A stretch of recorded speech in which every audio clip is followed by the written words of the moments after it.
వర్ష, నీకోసం ఎవరొచ్చారో చూడు.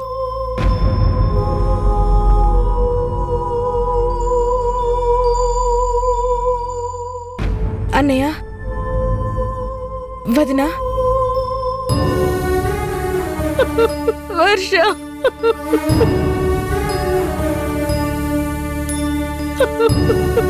వర్ష,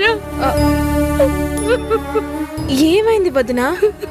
ఎందుకిలా బాధపడుతున్నావు? హాస్పిటల్లో ఉన్నానా?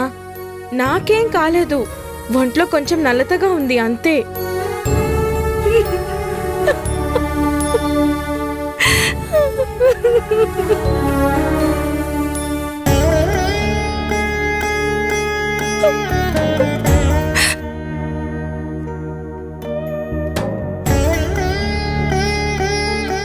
అమ్మా వర్ష, చిన్నప్పటి నుంచి నీకేం కావాలన్నా నన్నే అడిగేదానివి. బాధొచ్చినా నవ్వొచ్చినా నాతోనే పంచుకునేదానివి. అన్నయ్య నువ్వంటే నాకెంతో ఇష్టమని చెప్పేదానివి. ఇప్పుడు ఈ అన్నయ్య పరాయివాడైపోయాడా? ఇంత జరిగినా చెప్పలేదు.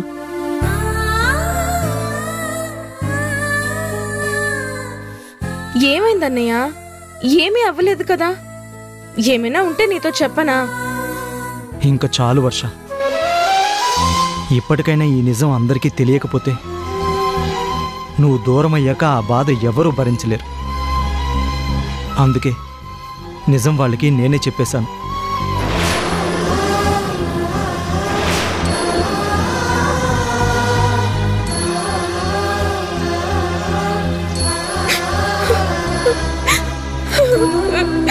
అన్నయ్య,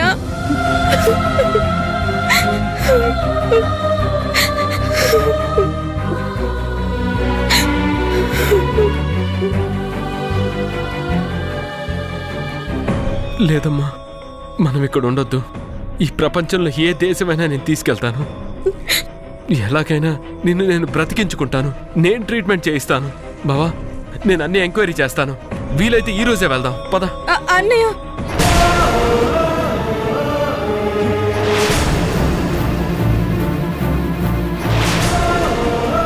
నాకు వచ్చే మృత్యుని ఆపే మందులు ఇంకా ఎవరు కనిపెట్టలేదన్నయ్య.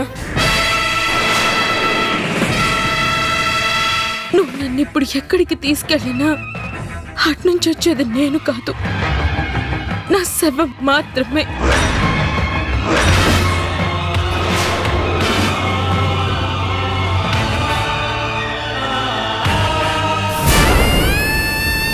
అలా మాట్లాడకు వర్ష. ప్రయత్నించకుండా ముందే ఒక నిర్ణయానికి రావద్దు. మెడికల్ ఎంతో అప్డేట్ అయింది. వర్ష, ఖచ్చితంగా నిన్ను రక్షించుకునే అవకాశం ఉంటుంది. వదినా, నేను ఎంత అదృష్టవంతురాలనో అంతే దురదృష్టవంతురాల్ని. నా గురించి ఇంతమంది ఉండడం నా అదృష్టం. కానీ మీ అందరి ప్రేమాభిమానాలని పొందలేకుండా వెళ్ళిపోయే పరిస్థితి రావడం నా దురదృష్టం.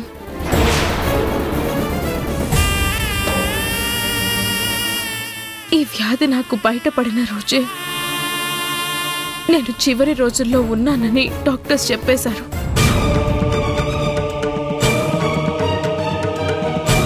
ఏమాత్రం అవకాశం ఉన్నా నన్ను బ్రతికించడానికి మీరందరూ ఉన్నారని నాకు తెలుసు.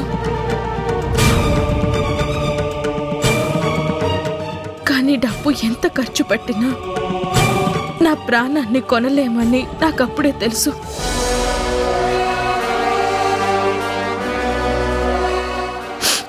నా ప్రాణం ఎంత తొందరగా వెళ్ళిపోతుందని ఎవరికి తెలిసినా తట్టుకోలేరు. అందుకే ఈ బాధని నా గుండెల్లోనే దాచుకున్నాను. మీ అందరితోనూ నవ్వుతూ ఉందామని అనుకున్నాను.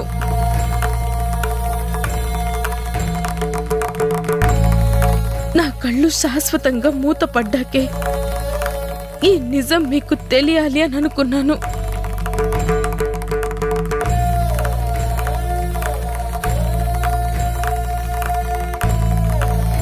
ఈయనకి నా మీదున్న అతి ప్రేమే ఈ నిజాన్ని ముందే తెలుసుకునేలా చేసింది.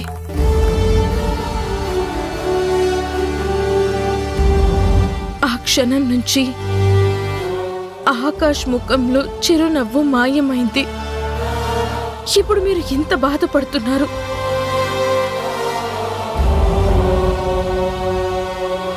ఇవేవి నా కంట కనపడకూడదు అని ఈ నిజాన్ని దాచాను. అంతేకాని మీరు పరాయి వాళ్లను మీకు చెప్పకూడదనో కాదు.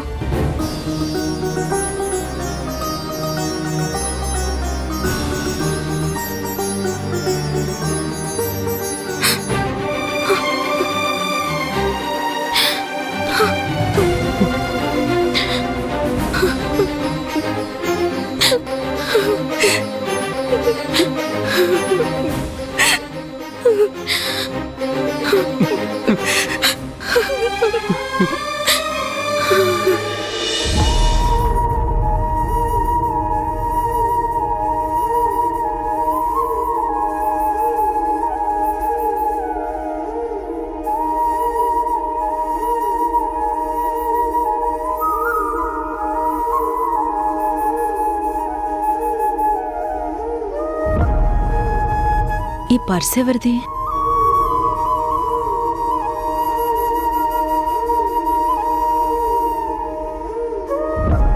ఏంటిది? పొట్లం కట్టుందేంటి?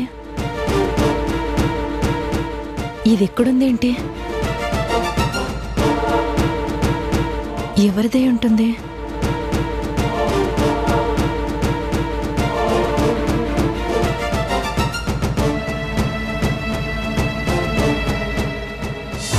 ఏవండి, ఈ తాళి మన బీరువాలో ఉంది. ఎవరిదో మీకు తెలుసా?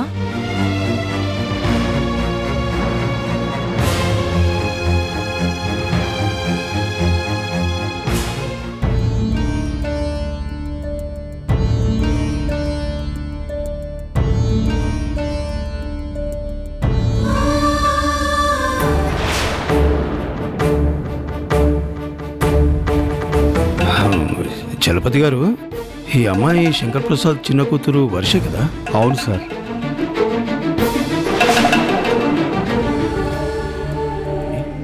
ఇంట్లో పరిస్థితి బాగాలేదంట సార్. తాళి తాకట్టు పెట్టడానికి వచ్చింది.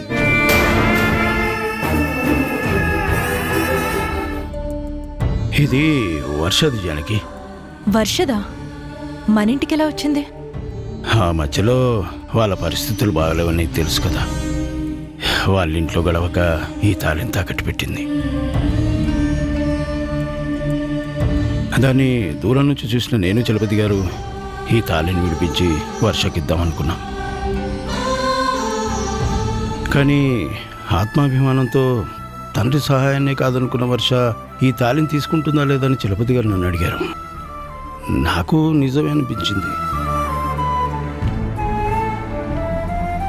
ఆ అమ్మాయికి దీన్నిచ్చి తన మనసును బాధ పెట్టి కన్నా పరిస్థితులు సద్దుమణిగాక దీన్నిద్దామని బీరువాలో పెట్టాను.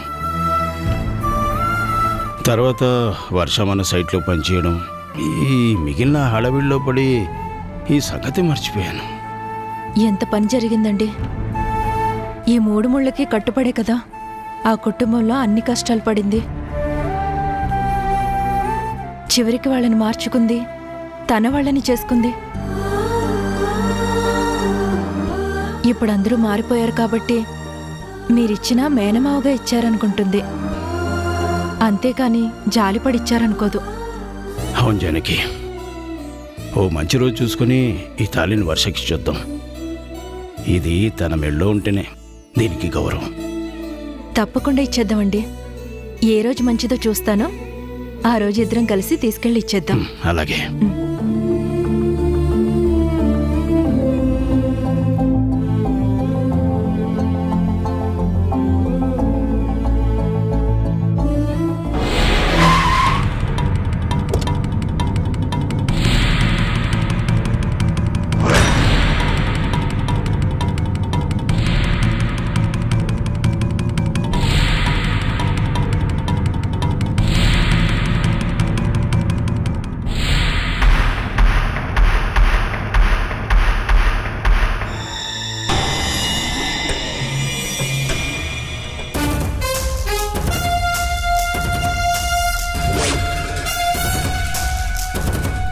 మేడం, మిమ్మల్ని కలవడానికి మహిళా మండలి వాళ్ళు వచ్చారు, పిలవమంటారా? రమను. అలాగే మేడం.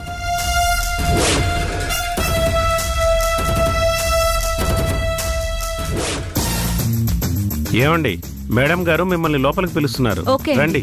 పదండి.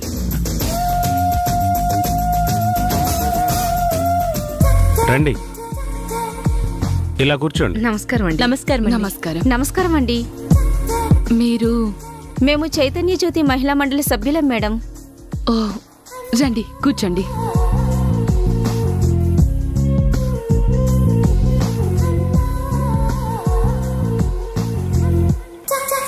ఇప్పుడు చెప్పండి, ఏం పని మీద వచ్చారు? మిమ్మల్ని అభినందించడానికి. నన్నా? నేనేం చేశాను? మీ గొప్పతనం మీకు తెలియకపోయినా సిటీ మొత్తం మారుమోగిపోతుంది.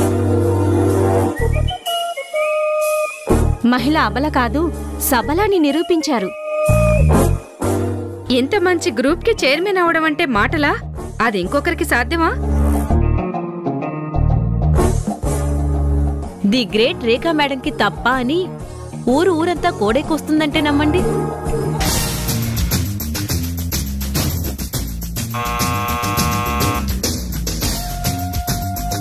మేడం, వచ్చిన వాళ్ళకి స్నాక్స్ జ్యూస్ ఇవ్వాలని తెలీదా? Sorry madam. ఇంకోసారి ఇలా జరిగితే నువ్వు ఇంకో ఉద్యోగం చూసుకోవాల్సి వస్తుంది. పో, తీసుకురా.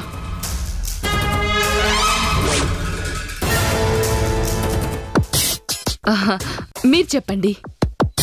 చెప్పడానికి ఏముంది మేడం, మీలాంటి గొప్ప వాళ్ళు, ఇంత డబ్బున్న వాళ్ళని మా మహిళా మండలి ప్రెసిడెంట్గా ఎన్నుకోవడం మానవాయితీ. మీరు మా ప్రెసిడెంట్గా ఉండాలని కోరుకోవడానికి వచ్చాం.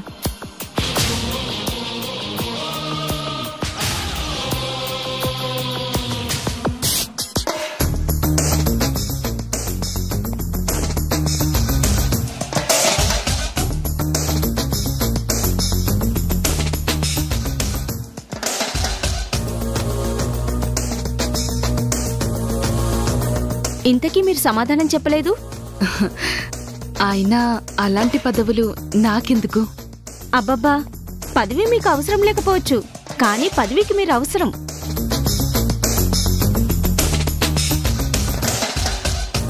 మీరు మాకు అవసరం కాబట్టి కాదు అనకండి. ముందు స్నాక్స్ తీసుకోండి.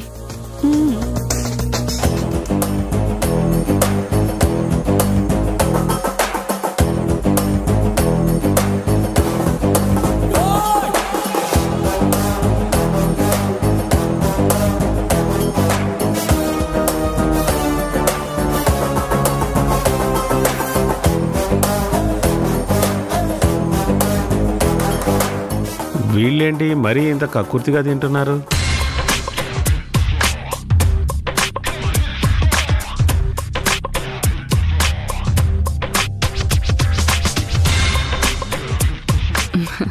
సరే, మీరంతలా అడుగుతుంటే నేను మాత్రం ఎందుకు కాదంటాను? థ్యాంక్స్ మేడం, మీరు ఇంత తొందరగా ఒప్పుకుంటారని అనుకోలేదు. త్వరలోనే ఒక పెద్ద ప్రోగ్రాం ఏర్పాటు చేసి మిమ్మల్ని ప్రెసిడెంట్గా అనౌన్స్ చేస్తాం. ఓకే మేడం, మన మహిళా మండలికి ఒక ఆనవాయితీ ఉంది. ఎవరైతే ప్రెసిడెంట్ అవుతారో వాళ్ళు మన చారిటీ కోసం వాళ్ళ స్థాయికి తగ్గట్టుగా డొనేట్ చేస్తారు. ఇప్పుడు మీరు మాకు కాబోయే కొత్త ప్రెసిడెంట్ కూడా.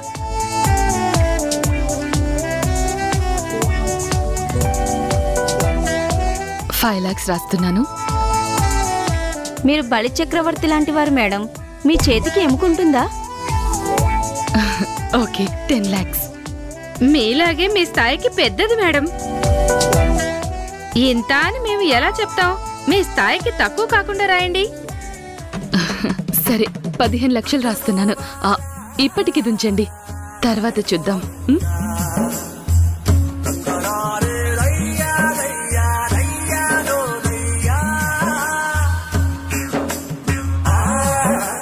తీసుకోండి. తొందరలోనే గ్రాండ్ గా ఒక ప్రోగ్రాం అరేంజ్ చేసి ఇన్విటేషన్ తో వస్తాం. ఈ రోజు నుంచి మన చైతన్య జ్యోతికి మీరే వెలుగు జ్యోతి. ఉంటామండి. వెళ్ళొస్తామండి.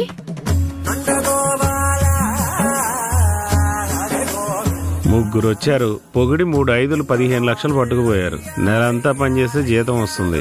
ఇలా భజన చేస్తే లక్షలు వస్తాయి.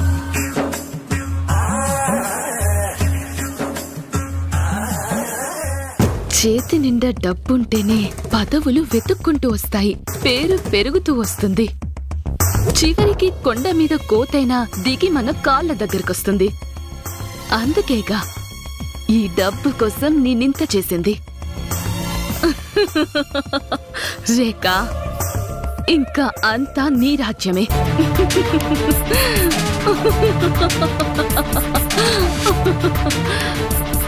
మహిళా ప్రెసిడెంట్, మహిళా మండలి ప్రెసిడెంట్ రేఖ.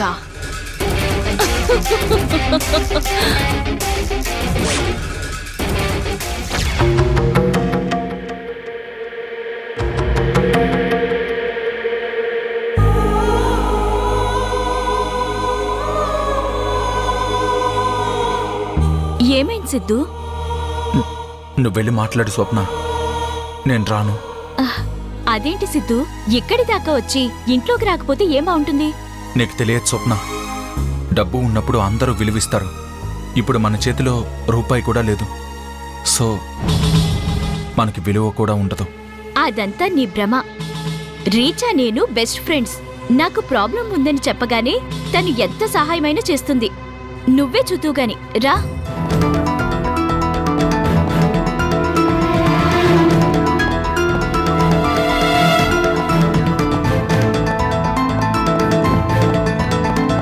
రీచా, రీచా,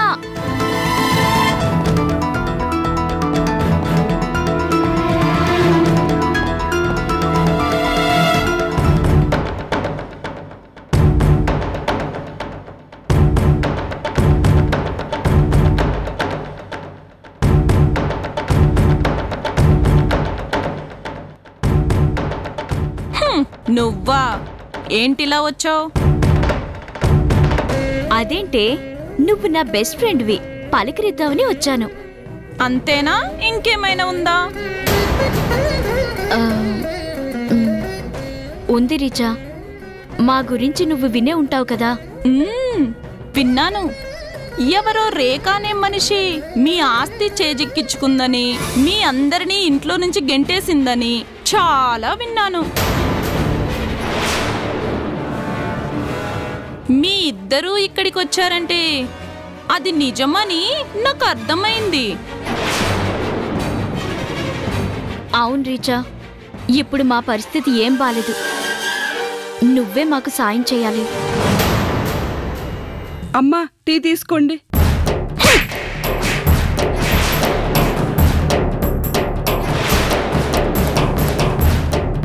టీ ఇమ్మని నీకు చెప్పానా? అది కాదమ్మా, ఇంటికి గెస్ట్లు వచ్చారని. ఇల్లన్నాక గెస్ట్లే కాదు, ముష్టి వాళ్ళు కూడా వస్తారు. ఎవరిని ఎలా చూడాలో నీకు తెలియకపోవచ్చు, కానీ నాకు బాగా తెలుసు. నేనివ్వమంటేనే నువ్వివ్వాలి, అంతేకాని అడ్డమైన వాళ్ళకు టీ ఇస్తే వాళ్ళు బాగానే తాగుతారు. రేపు అదే కప్పులో మేము తాగాలా? పో లోపలికి. పద స్వప్న, వెళ్దాం. అది కాదు సిద్ధు, మనం వచ్చిన పని. ఇంకా నీకు అర్థం కాలేదా? స్నేహితురాలు సాయం చేస్తుందని నువ్వు వచ్చావు. ముష్టి వాళ్లతో మనల్ని పోల్చింది. బయట నేను నీకు చెప్పాను, డబ్బుంటేనే మనిషికి విలువిస్తారు. పేదవాళ్ళని కనీసం మనుషుల్లాగా కూడా చూడరు అని. మనం ఇంకా ఇక్కడే ఉంటే చీ అని మెడ పట్టుకుని బయటికి గెంటేస్తారు. నీకిష్టమైతే నువ్వుండు, నేను వెళ్తున్నాను.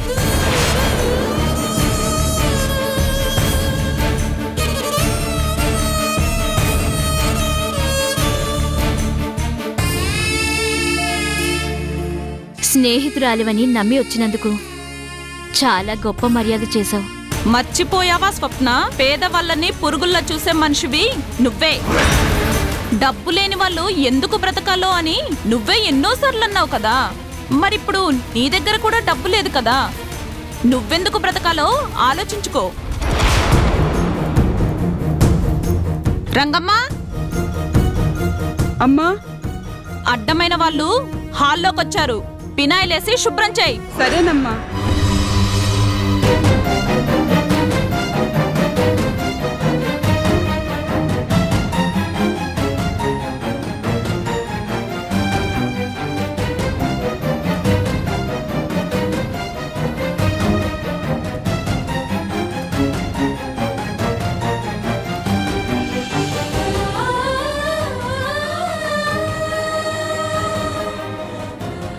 అది చెప్పింది నిజమే సిద్ధు. డబ్బు లేని వాళ్ళు బ్రతకూడదు. మనకి ఎలాగూ బ్రతుకు తెరువు లేదు కాబట్టి మనం చచ్చిపోదామా? స్వప్న, చావే అన్నిటికీ పరిష్కారం కాదు. ఎవరైనా సాయం చేస్తేనే బతకగలం అనుకోవడం పిరికితనం. ఏం చేసైనా బతకాలి అనుకోవడం ధైర్యం. ఆ ధైర్యం నాకుంది. నాతో బతికే ధైర్యం నీకుందా? ఎలా సిద్ధు? ఇన్నాళ్ళు అంత డబ్బులో బ్రతికి ఇప్పుడెలా బ్రతకగలం? నువ్వు మర్చిపోయావేమో స్వప్న, మా అన్నయ్య కూడా అదే ఇంట్లో పెరిగాడు. కానీ సీతని పెళ్లి చేసుకుని వెళ్ళిపోయాక ఆటో నడుపుకుని బతికాడు. కష్టాన్ని నమ్ముకుంటే ఎలా బతకాలో ఆ కష్టమే నేర్పిస్తుంది.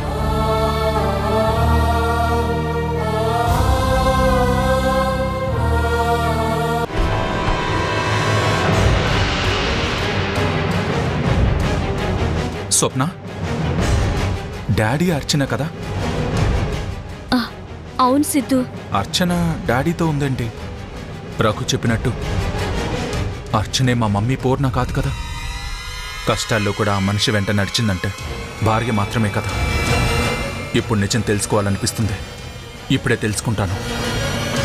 సిద్ధు, ఈటీవీ విన్ యాప్ రోజుకి కేవలం రూపాయి మాత్రమే. ఇప్పుడే ఈటీవీ విన్ యాప్ డౌన్లోడ్ చేసి సబ్స్క్రైబ్ చేయండి.